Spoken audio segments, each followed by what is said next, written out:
In this video, we will see how Christianity is totally anthropocentric.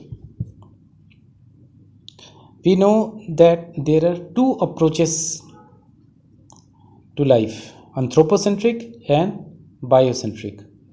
Anthropocentric approach is the one in which human is the center of everything. So all those species of plants, species of animals, everything around you in the earth and universe is because you are at the center of this.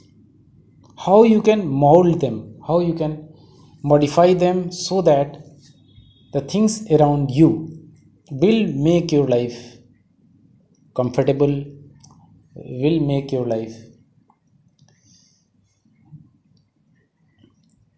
trouble free. So this is anthropocentric approach. In the biocentric approach, human being is not at the center of everything. Human being is an element of billions of elements which are there in this universe, which are there in our earth.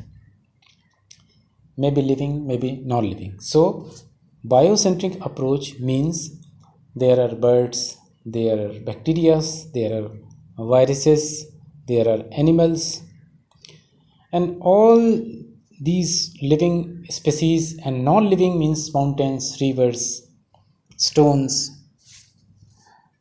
seas, ocean, lakes, and these are the elements, and human being is also one of the elements, and the life of the human being is interdependent along with other elements of this entire, you can say, ecosystem. So this is a biocentric approach. All the problems of the world which we are facing today is because of the sustenance of anthropocentric approach for a pretty long time. So we will see here how Christianity is anthropocentric, and because of which the destruction of flora and fauna has taken place, and how the genesis of that thought, the anthropocentric thought, is there in New Testament. So we will focus on what Jesus has said, how Jesus behaved towards the trees. In the next part, we will see how Jesus behaved with the animals. What was his perception of animals? In this, we will see what was his perception towards the trees. So, in the chapter number 21 of Matthew's, verse number 19, he says, "Seeing a fig tree by the road, he went up to it, but found nothing but leaves. Then he said, 'May you never bear fruit again.' Immediately the tree withered." So Jesus is cursing the tree, and the tree is not bearing the fruit, it is having the leaves. Since leaves are not useful to human being, therefore he is cursing the tree to wither away, and accordingly tree is dried up. Leaves are not useful to human being as per the perception of Jesus Christ, and a tree which is not bearing any fruit should not exist. So he is cursing the tree. Perhaps he was not aware that the leaves are also useful for human being, because leaves generate oxygen during the daytime due to photosynthesis, and the wood of the tree is used on its maturity when it is cut for as a fuel. So these things were not important to Jesus Christ. Even otherwise, even if, for example, tree is not at all useful for human being, so should we kill that tree? Should we cut that tree? So this is where we see the difference between anthropocentric and biocentric approach. Anthropocentric means you should cut the tree if the tree is not useful in any way to human being.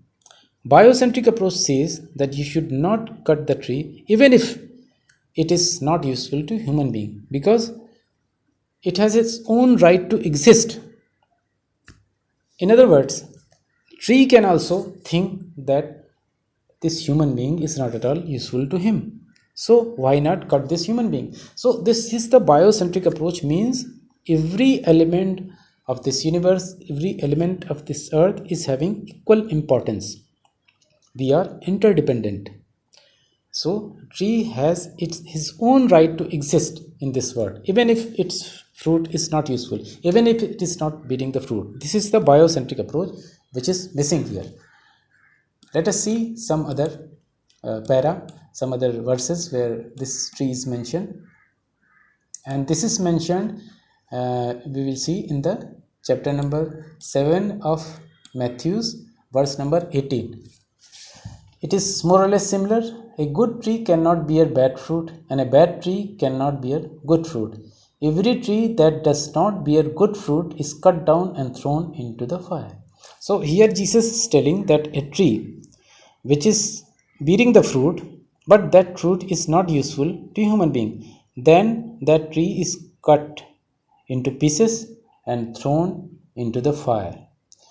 So this is a parable, of course, but in the parable he is giving such an example which shows his mindset, that he is having absolutely no concern for the tree. His approach and attitude and the mind is totally anthropocentric.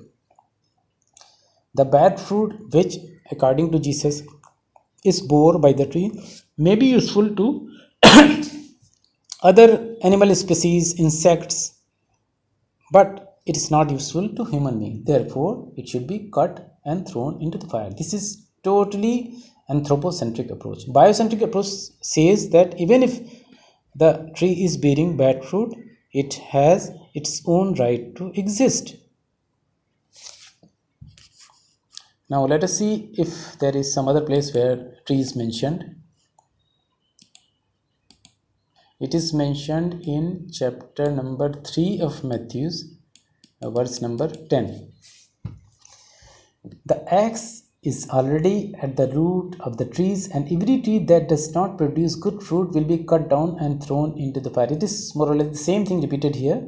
If the fruit bore by the trees are not useful to human being, then that tree itself will be cut down. That means if that tree is not useful to human being, then it has no right to exist. This is a very, very selfish type of, self-centered type of anthropocentric approach. What biocentric approach says that all trees have right to exist, even if it is bearing the fruit which is not useful to human being, even if it is not at all bearing any fruit, still it has right to exist. So we have seen vis-a-vis Jesus' mindset vis-a-vis plants and trees, that his approach was absolutely 100% anthropocentric. The Christianity propagated by Jesus Christ, propagated by missionaries, have no sense of preservation of plants, trees, the greeneries at all.